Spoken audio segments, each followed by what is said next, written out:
Back in the 1990s, I wrote a book pamphlet, just like many other things I've written that were never published, entitled the Environomicon. Now, the idea of the Environomicon was something I'd been inspired at the time by a group called the Ancients, which included the painter Samuel Palmer. These were at the beginning of the Romanticism period in England, the same time as William Blake and William Turner. Palmer and the Ancients used to go on sort of shamanic journeys through the countryside of Kent and experience these places in a new way that was completely different than how they had been imagined or given to them by popular convention. Now, this idea I'd taken into a more magical space by inventing or coming up with the idea, but I'm not the original, there's all kinds of versions of this, but this was my version of the Environomicon. The idea was, and being, and is still to this day, that the environment around you is a blank canvas for the fertilization of will and imagination. So therefore, by walking through the environment and considering it to be virgin territory that you've experienced for the first time, outside the perceptions and the impulses that have been given to you by popular or your prevailing culture, that you experience this in a completely different way.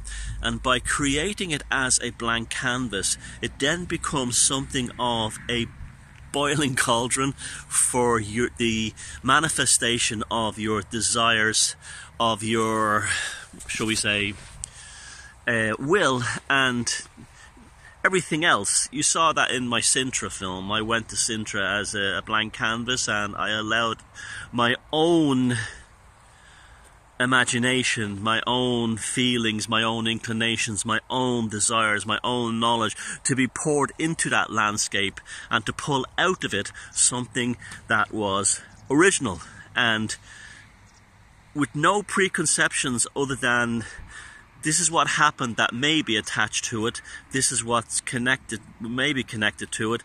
If it's true, it's true, it's not or not. But the actual act of imagining or painting my consciousness upon the environment brings it to life in a new way.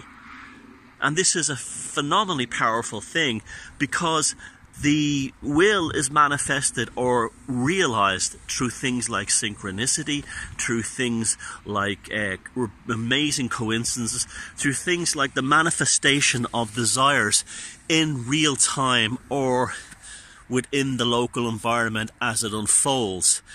Because you're seeing reality as a flexible, malleable spectre for the first time and not pouring your conditioned consciousness into it.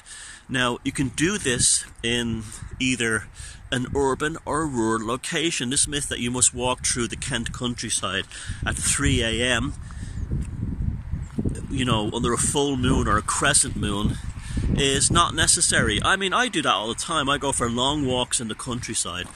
Now, this would be populated compared to where I end up at 2, 3 in the morning, and I've had amazing experiences. I can see, I can manifest in real time things that I want, and they come to life in not always direct ways. Remember, in the book Sorcerer, I told you that magic gives you what you want. It doesn't give you what you want, it gives you what you need. Now, the landscape of the urban environment is just as useful, even suburbia. When I lived in New York, I used to take the subways around all night long from Coney Island up to the Bronx, from all throughout Manhattan, across into Queens, even out to Staten Island. Take the Staten Island Rapid Transit, which is a subway system, all the way down to the end of Staten Island. I used to take the New Jersey transit trains into the arse end of New Jersey, places I didn't even know existed. Long Island Railroad, and just drop myself off in the middle of nowhere and see how I managed. And walked into these places, no idea where I was other than the name of the train station, and it was fantastic. I did it in Dublin. I used to walk around the docklands late at night, and it was always kind of interesting around there because it was 24-hour business because of work, because of the shipping and stuff like that. That's all gone now. It's all office buildings. So you see trains trundling off into the night. You would imagine them as, like, you know, herds of wildebeest galloping off into the very, very Joycean idea too as well. I did it in the suburbs, just aimlessly wandering. Those of you who are unemployed, it's actually a very good way to get over your way of feeling depressed if you're unemployed. You can actually do the Environomicon in your own life, and you infuse yourself with a new level of consciousness that brings forth imaginative ideas. See, imagining reality is the key to escaping every problem you have in your life. It's not running away, it's reforming your personal connection and your personal identity and engagement with the environment, the world, the social culture, the prevailing culture around you. This is important stuff, and maybe one day the Environomicon will be printed. Maybe one day I'll get everything printed. I've got, you know, I'm always writing and constantly. But that's one I would definitely recommend. Do what Samuel Palmer did in the ancients back in Kent in the early 1800s and become almost like a walking shaman.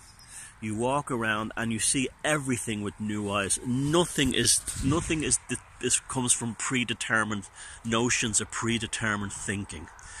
This is how you really transform yourself as a person, because it's an extremely personal insight and it's an extremely personal thing. No one else is inside your head other than you. And when you embark upon on the environmental shamanic journey by means of something like the Environomicon or whatever kind of process you develop for yourself, you will find that there are aspects of the landscape, both urban and rural, that are not exterior to you, but they're archetypal renderings of what's inside your consciousness. And if there's nothing more fucking intense and incredible than that, is when you realize that you are a reflection of all the things in the world and the environment you experience. And the best way to do this is in silent observational meditation as you experience the environment around you as a baby opening their eyes for the first time. The Environomicon. Yeah, maybe one day it'll come out. Thank you.